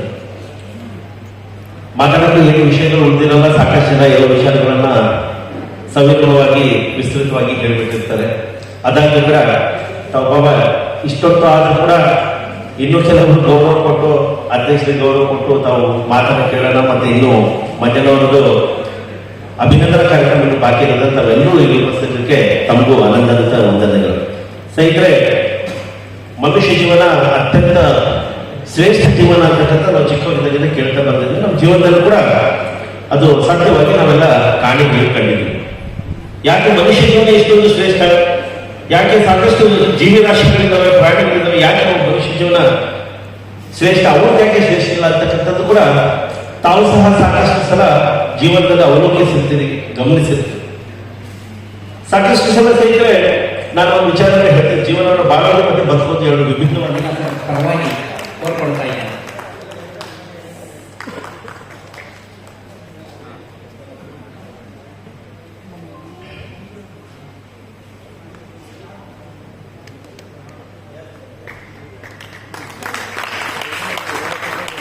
ನಾನು ಪ್ರಾರಂಭದಲ್ಲೇ ಹೇಳಿದ ಹಾಗೆ ವಾಕಿಂಗ್ ಮಾಡ್ತಕ್ಕಂಥ ನಮ್ಮ PSC ಅವರಾಗಿರ್ಬೋದು, ಕೇಳದೇ ಇರ್ತಕ್ಕಂಥ ವಿಷಯಗಳೇ ಇದೆ. ಆದ್ರೆ ಈ ಸಂದರ್ಭದಲ್ಲಿ ಕೆಲವು ಮಾತನಾಡಬೇಕಾಗಿರ್ತಕ್ಕಂಥ ಸಂಪ್ರದಾಯ. ಹೆಚ್ಚಿಗೆ ಮಾತಾಡಲ್ಲ, 5 ರಿಂದ 8 ನಿಮಿಷದಲ್ಲಿ ನನ್ನ ಮಾತನ್ನು ಮುಗಿಸೋ ಪ್ರಯತ್ನ ಮಾಡ್ತೀನಿ. ವೇದಿಕೆಯಲ್ಲಿ ಉಪಸ್ಥಿತರಿರ್ತಕ್ಕಂಥವ್ರು, ಪ್ರಸ್ತುತ ತೆರಳಿರ್ತಕ್ಕಂಥವ್ರು ಬಿಟ್ಟರೆ ರಾಜ್ಯಾಧ್ಯಕ್ಷರಾದ ಶಿವರಾಕ್ಷಿಯವರು, ಹೀಗೂ ಇರಬಹುದು ಒಂದು ರಾಜ್ಯ ಸಂಘಟನೆ ಅಂತ ಹೇಳಿ ವಿಶ್ವಕ್ಕೆ ತೋರಿಸ್ಕೊಟ್ಟಂತ ಮಹಾನಾಯಕ, 2ನೇ ಅವಧಿಗೆ ಗೆದ್ದಿರ್ತಕ್ಕಂಥ ಅವರು ಅವಿರತವಾಗಿ 1 ನಿಮಿಷವನ್ನು ವ್ಯರ್ಥ ಮಾಡಿದಿರಾ ಅವರು 1 ನಿಮಿಷವನ್ನು ವ್ಯರ್ಥ ಮಾಡಿದಿರಾ ಅವಿರತವಾಗಿ ಸಂಘದ ಕೆಲಸವನ್ನು ಮಾಡ್ತಾ ಇದ್ದಾರೆ. ಅವರು ಈ ಕಾರ್ಯಕ್ರಮದಲ್ಲಿ ಉಪಸ್ಥಿತಿ ಇರ್ತಕ್ಕಂಥದ್ದು ನನ್ನ ಸೌಭಾಗ್ಯ ಅಂತ ಹೇಳ್ತಾ ಅವರಿಗೆ ನನ್ನ ವಂದನೆಗಳನ್ನು ಸಲ್ಲಿಸ್ತೀನಿ. ಹಾಗೆಯೇ ಒಂದು ಕಾಲದಲ್ಲಿ ಮಂಜಣ್ಣ ಅಂತ ಹೇಳಿ ನನ್ನ ಜೊತೆ ಒಡನಾಡಿಯಾಗಿದ್ದಂತ ನನ್ನ ಚೇಂಬರ್ಗೆ ಬಂದು ಅಧ್ಯಕ್ಷ ಸ್ಥಾನ ವಹಿಸಿಕೊಳ್ಳೋದಕ್ಕೆ ಮುಂಚೆ ಏನೋ ರಾಜಕೀಯದಲ್ಲಿ ಇದೆ ಅಂತ ತಮ್ಮ ಭಾವನೆಗಳನ್ನು ವ್ಯಕ್ತಪಡಿಸಿದಂತ ಸಂಘ ಅವ್ರಿಗೆ ಆತ್ಮೀಯತೆಯಿಂದ ತಪ್ಪಿಕೊಂಡು ಹೇಳಿದೆ, ನೀವೇ ರಾಜ್ಯ ಸಂಘದ ಅಧ್ಯಕ್ಷರಾಗ್ತೀರಿ, ಬಹಳ ದೊಡ್ಡ ಕೀರ್ತಿಯನ್ನು ಪಡೆಯುತ್ತೀರಿ ಅಂತ ಇವತ್ತು ನಮ್ಮ ಸಚಿವಾಲಯ ಸಂಘದ ಅಧ್ಯಕ್ಷರಾಗಿ ಅವರು ಎಂತ ಹೆಸರು ಮಾಡಿದ್ದಾರೆ ಅಂದ್ರೆ, ಅವರು ಇಡೀ ವಿಧಾನಸೌಧಕ್ಕೆ ನಿನ್ನೆ ಅವ್ರು ನೋಡಿದ್ರೆ ಸಾಕು ಮಿನಿಸ್ಟರ್ ಭಯ ಪಡೋ ತರ ಇದ್ದಾರೆ. ಮಿನಿಸ್ಟರ್ ಒಂದ್ಸಾರಿ ದಬಾಯಿಸಿದ್ದಾರೆ. ಈ ಪ್ರಸ್ತುತಿ ಅಲ್ಲ, ಬೇರೆ ವಿಚಾರ. ಆ ತರ ಒಬ್ಬ ನಾಯಕ ಬೇಕು ಅಂತ ಬಯಸ್ತಕ್ಕಂಥದ್ದು. ಇನ್ನೊಂದು, ರಮೇಶ್ ಸಂಘ ಬರೋ ತನಕ ನಾನು ರಾಜ್ಯ ಸರ್ಕಾರಿ ನೌಕರರ ಸಂಘಕ್ಕೆ ಸಚಿವಾಲಯ ಸಂಘ ಯಾಕೋ ಸ್ವಲ್ಪ ಇಳಿಸಿದೆ. ಅದು ಒಳ್ಳೆಯದಲ್ಲ, ಒಳ್ಳೆ ಬೆಳವಣಿಗೆ ಅಲ್ಲ, ಆರೋಗ್ಯಕರವಲ್ಲ. ಯಾವಾಗೇ ಆಗಲಿ ಸಂಘಟನೆಗಳು ಅದರಲ್ಲಿರ್ತಕ್ಕಂಥ ವ್ಯಕ್ತಿಗಳ ಆಧಾರಿತವಾಗಿರಬಾರದು. ಸಂಘಟನೆಗಳ ಧ್ಯೇಯ, ಉದ್ದೇಶ, ಸಿದ್ಧಾಂತಗಳ ಆಧಾರದ ಮೇಲೆ ಇರಬೇಕು. ಒಟ್ಟಾರೆ ಅದನ್ನು ನಂಬಿಕೊಂಡಿರ್ತಕ್ಕಂಥ ನೌಕರರಿಗೆ, ಅಧಿಕಾರಿಗಳಿಗೆ ಒಳ್ಳೆಯದಾಗಿದೆ. ಆ ದಿಟ್ಟಾಗಬೇಕಾದ್ರೆ ಸಂಘಟನೆಗಳಲ್ಲೇ ವಿಘಟನೆ ಇದ್ರೆ, ಕೃಷ್ಣ ಹೇಳಿದ್ದೇನಾಯಿತು, ಸಂಘ ಶಕ್ತಿ ಕಲಿಯುಗೆ, ಸಂಘದಲ್ಲಿ ಮಾತ್ರ ಶಕ್ತಿ ಇದೆ ಕಲಿಯುಗದಲ್ಲಿ, ಇನ್ಯಾವುದರಲ್ಲೂ ಶಕ್ತಿ ಇಲ್ಲ ಅಂತ ಕೃಷ್ಣ ಹೇಳಿದ್ದ. ಹಾಗಾದ್ರೆ ಸಂಘದಲ್ಲೇ ವಿಘಟನೆ ಆದಾಗ ಏನಾಗೋದು? ಅದನ್ನು ತಪ್ಪಿಸಿದ ಮಹಾನುಭಾವರು ಪಕ್ಕದಲ್ಲೇ ಕೂತ್ಕೊಂಡಿದ್ದಾರೆ, ಷಡಕ್ಷರಿಯವರು ಮತ್ತು ರಮೇಶ್ ಸಂಘ ಅವರು. ಅವರಿಗೆ ನಾನು ಈ ಒಂದು ಸಂಘಟನೆಗೆ ಸಂಘದ ಬಲವನ್ನು ತಂದುಕೊಂಡಿದ್ದಕ್ಕಾಗಿ ಅಭಿನಂದನೆ ಸಲ್ಲಿಸ್ತಾ, ಇನ್ನ ನಾನು ಚಿಕ್ಕ ವಯಸ್ಸಿನಲ್ಲಿ ತಂದೆ ಕಳ್ಕೊಂಡಿದ್ದೆ. ಇನ್ನೇನು ಇಂಥ ಸಮಾರಂಭಗಳು ನೋಡಿ ಸಂತೋಷ ಪಡುವ ಸಂದರ್ಭದಲ್ಲಿ ತಾಯಿಯನ್ನು ಕಳ್ಕೊಂಡೆ. ಆ ಸಂದರ್ಭ ಅವರು ಕವಿ ಇರ್ಬೋದು, ವಾಗ್ಮಿ ಇರ್ಬೋದು, ಸಾಹಿತಿ ಇರ್ಬೋದು, ಬಹುಭಾಷಾ ಪಂಡಿತರು ಇರ್ಬೋದು, 100 ಜನಕ್ಕೆ ಡಾಕ್ಟರೇಟ್, ಗೈಡ್ ಇರ್ಬೋದು, ಅದೇನೇ ಇದ್ರು ನನ್ನ ಪಿತೃ ಸಮಾನರು ಅಂತ ಹೇಳೋದೇ ನನ್ನ ಹೆಮ್ಮೆ. ಅದು ಪ್ರಧಾನ ಗುರುದತ್ತರು ಶ್ರೀಮತಿಯಾದಂತ ಸೀತಾರಕ್ಷಮ್ಮ ಅವರು. ನನ್ನ ತಾಯಿ ಹೆಸರು ಸೀತಮ್ಮ, ಅವರ ಹೆಸರು ಸೀತಮ್ಮ. ಇನ್ನ ಉಳಿದಿರ್ತಕ್ಕಂಥ ಎಲ್ಲ ಇಲ್ಲಿ ನಾಗಭೂಷಣ್ ಇದ್ದಾರೆ, ಮತ್ತೆ ನಾಸರ್ ಅಂತಕ್ಕಂಥ, ನೋಡಿ ಹೆಸರು ನಾಸರು. ನಾನು ಮಾಡಿರ್ತಕ್ಕಂಥ ರಾವಿ ನದಿ ರಾಷ್ಟ್ರ ಪ್ರಶಸ್ತಿ ಏನು ಈ ಮಾಲ್ತೇಶ್ ಬಡ್ಗೇದವರ ದರ್ಶನದಲ್ಲಿ ಸಿಕ್ತು, ಆ ಪಾತ್ರದ ಹೆಸರು ನಾಸಿರು, ಅವ್ರ ಹೆಸರು ನಾಸಿರು. ಜೊತೆಗೆ ಅವರು ಬಹಳ ಜೋಕಾಗಿ ಹೇಳ್ತಾರೆ, ನಾಸಿರ್ ಅಂತ ಹೇಳಿದ್ರೆ ನೀವೇನು ಸಂತೋಷ ಪಡ್ಬೇಡಿ ಸರ್, ನಾಸಿರ್ ತಲೆ ಇದ್ದಿದ್ದವರು ಅಂತ. ಆದ್ರೆ ಅವ್ರ ಭಾಷೆ ಕೇಳಿದ ಮೇಲೆ ನಿಮ್ಗೆ ಅರ್ಥ ಆಗಿರುತ್ತೆ, ನಾಸಿರ್ ಅಲ್ಲ ಅದು ನಿಜವಾಗಿ ಕೂಡ ಶಿರೋಧಾರಿಯಾಗಿರ್ತಕ್ಕಂಥ ಮುಕುಟಮಣಿ ಅಂತ ವ್ಯಕ್ತಿ. ಸಂಘದ ರೂಪದಲ್ಲಿ ಅವರನ್ನ ವೇದಿಕೆ ಕೊಡಿಸಿದೆ. ಪ್ರಧಾನ ಕಾರ್ಯದರ್ಶಿಗಳಿದ್ದಾರೆ. ಹಾಗೆ ನಮ್ಮ KSDL ಚಂದ್ರು, ಮಾಲ್ತೇಶ್ ಬಡ್ಗೆ ಅವರು ನಮ್ಮನ್ನ ತಿದ್ದಿ ವಿಗ್ರಹವನ್ನು ಮಾಡಿದಂಥವ್ರು ಕಲಾರೂಪದಲ್ಲಿ. ನನ್ನ ಹೊಗಳಬೇಕು, ಹೊಗಳಿದ್ರು ಅಷ್ಟೇ. ನನ್ನ ಆಕೃತಿಯಲ್ಲಿದ್ದಂತ ಸಣ್ಣ ಪುಟ್ಟದನ್ನು ತೆಗೆದು ರಂಗಭೂಮಿಯ ಕಲಾವಿದರನ್ನು ಮಾಡಿದಂತ ಮಹಾನ್ ವ್ಯಕ್ತಿಗಳು ಇವರಿಬ್ರು ಕೂಡ. ಇಂಥ ವ್ಯಕ್ತಿಗಳಿದ್ದಾರೆ. ಇವರೆಲ್ಲರಿಗೂ ಅಭಿನಂದನೆ ಸಲ್ಲಿಸ್ತಾ, ಎಲ್ಲದಕ್ಕಿಂತ ಮುಖ್ಯವಾಗಿ ಇಲ್ಲಿ ಈ 3:30 ಆದರೂ ಕೂಡ ಅಭಿನಂದನೆಯನ್ನ ನೋಡಬೇಕು, ಮಾತಾಡಬೇಕು. ಅದರ ಜೊತೆಗೆ ನನ್ನ ಸಂತೋಷವನ್ನು ತಮ್ಮ ಸಂತೋಷವಾಗಿ ಅಭಿನಂದಿಸಬೇಕು ಅಂತ ಕೊಡ್ತಿರ್ತಕ್ಕಂಥ ನೀವೆಲ್ಲ ಇದ್ದೀರಿ. ಪಿತೃ, ಮಾತೃ, ಭಾತೃ, ತಂಗಿ, ತಮ್ಮ, ಸಹೋದರರು, ಈ ರೀತಿಯ ರೂಪದಲ್ಲಿ ನನ್ನ ಕಣ್ಯದಲ್ಲಿರ್ತಕ್ಕಂಥ ದೇವತೆಗಳು ನೀವು. ನಿಮ್ಮೆಲ್ಲರ ಅಭಿಮಾನಕ್ಕೆ ನಾನು ಚಿರರು. ಈಗ ಅರ್ಧ ಮಾತು ಇದರಲ್ಲೇ ಕಳೆದೋಯ್ತು, ಇನ್ನೇನಪ್ಪ ಮಾತಾಡ್ತೀಯ ಅಂತ ಅನ್ಕೋಬಹುದು ನೀವು. ತುಂಬಾ ಸಿಂಪಲ್ ಆಗಿ ಹೇಳ್ತೀನಿ ನನ್ನ ವ್ಯಕ್ತಿತ್ವನ. ಒಂದು ಸಾರಿ ಫ್ಲಾಶ್ ಬ್ಯಾಕ್ ಹೋಗೋಣ.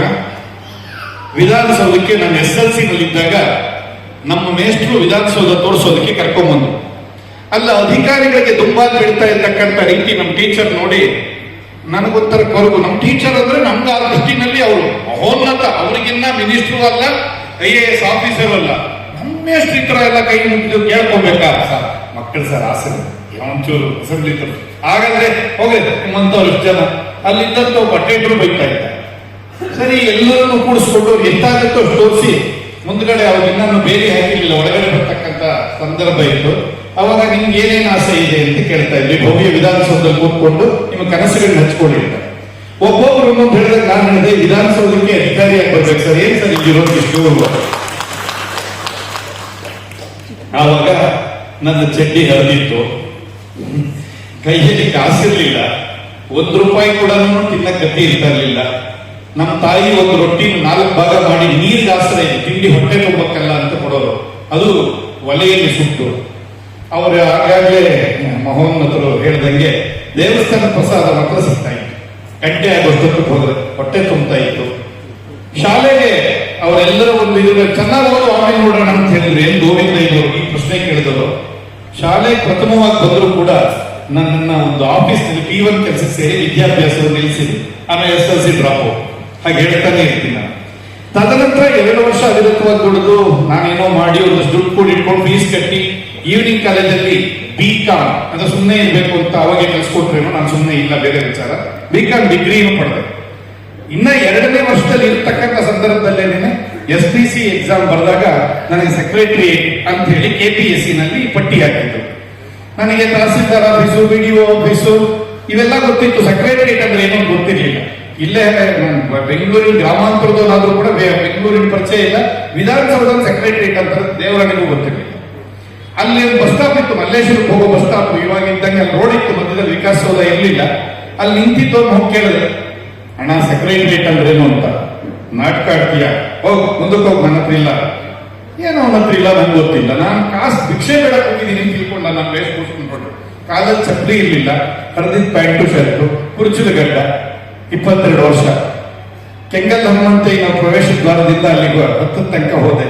ಅಲ್ಲಿದ್ದ ಒಬ್ಬ ಪೊಲೀಸ್ ನೋಡಿದ್ರೆ ಗಡಗಡ, ಸರ್ ಸೆಕ್ರೆಟರಿಯೇಟ್ ಅಂತ ಇಲ್ಲಿದೆ ಸರ್. ದೇವಿ ತಮಾಷೆ ಮಾಡ್ತೀಯನೋ, ಅದ್ರ ಮುಂದೆ ನಿಂತ್ಕೊಂಡು ಅದನ್ನೇ ಕೇಳ್ತೀಯ, ಇದೇ ಕಲ್ಲಿನ ಕಟ್ಟಡ, ಆಗ ನೋಡ್ಕೊಂಡು ಹೋಗ. ಇಲ್ಲ ಸರ್, ಇಲ್ಲ ಅಪಾಯಿಂಟ್ಮೆಂಟ್ ಆರ್ಡರ್ ಬಂದಿದೆ. ಅಪಾಯಿಂಟ್ಮೆಂಟ್ ಆರ್ಡರ್ ನಿನಗ? ಏನ್ ಸುಳ್ಳು ಹೇಳ್ತೀಯಪ್ಪ, ಎಲ್ಲಿ ಕೊಡೋ ಅಂತ ಇಸ್ಕೊಂಡು ಪೊಲೀಸ್ ನೋಡಿ, ಹೌದಲ್ಲ ಇನ್ನು ಸ್ಕೂಲಲ್ಲಿ ಹೋಗ್ಬೇಕಾಗಿರೋನು ಅಪಾಯಿಂಟ್ಮೆಂಟ್ ಬಂದ್ಬಿಟ್ಟಿದೀಯ. ಹಾಗೆ ಪ್ರಾರಂಭ ಆಗಿದ್ದು ನಾನು ಕಿರಿಯ ಸಹಾಯಕನಾಗಿ ವಿಧಾನಸೌಧ ಪ್ರವೇಶಿಸಿದ್ದು.